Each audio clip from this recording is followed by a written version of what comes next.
Friends, तो आज हम बात करने जा रहे हैं हिंदी आरोह क्लास 11th के चैप्टर 2 की, जो कि है मियां नसीरुद्दीन, जिसको लिखा है कृष्णा सोबती जी ने। तो चलिए शुरू करते हैं। यदि आप मेरे चैनल पर नए हैं तो इसी तरह की वीडियोस पाने के लिए नीचे लिखे रेड कलर के सब्सक्राइब बटन पर क्लिक करके मेरे चैनल सब्सक्राइब कर लें और बेल आइकन को भी प्रेस कर लें। इससे क्या होगा, जो भी मैं वीडियोज़ डालूँगा उसकी नोटिफिकेशन सबसे पहले आपको मिलेगी। तो चलिए शुरू करते हैं। मियां नसीरुद्दीन ख़ानदानी नानबाई हैं। लेखिका एक दिन दोपहर के समय जामा मस्जिद के पास मटिया महल के गड़ैया मोहल्ले की तरफ गई। वहाँ एक छोटी सी दुकान पर पटापट आटे का ढेर सनते देखकर वह रुक गई। पूछने पर पता चला कि यह ख़ानदानी नानबाई मियां नसीरुद्दीन की दुकान है।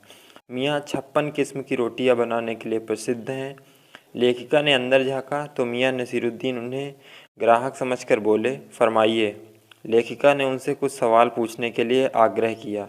मियां ने पूछा कि तुम अखबार वाली तो नहीं हो? उत्तर ना मिलने पर मियां ने प्रश्नों के उत्तर देने के लिए हाँ कर दी। लेखिका ने पूछा, तरह तरह की रोटियां बनानी आपने कहाँ से सीखी? मियां नसीरुद्दीन ने क्रोधित नज़रों से लेखिका को देखा और कहा कि नानबाई इल्म लेने कहीं नहीं जाएगा। क्या नगीना साज के पास? क्या आईना साज के पास?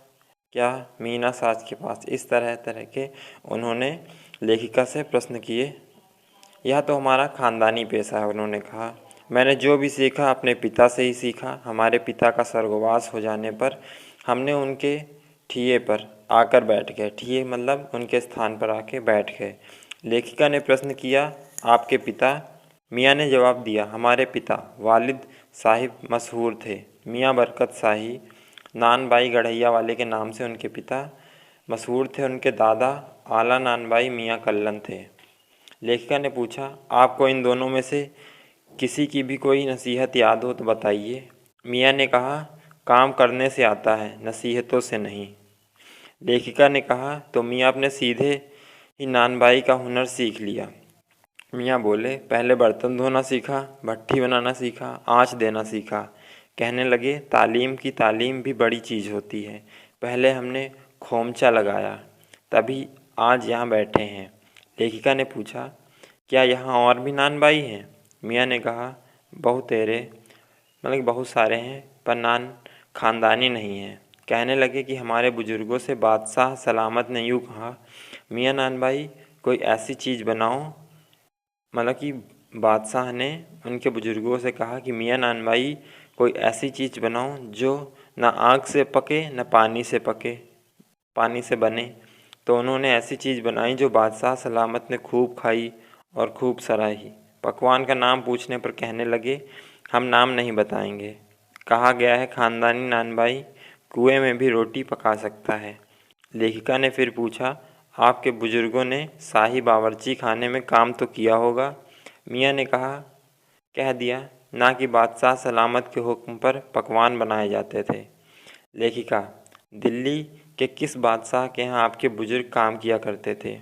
इस पर मियां खींच गए और कहा, जहाँ पना बादशाह सलामत के ही यहाँ। लेखिका, कौन से बहादुर शाह जफ़र की?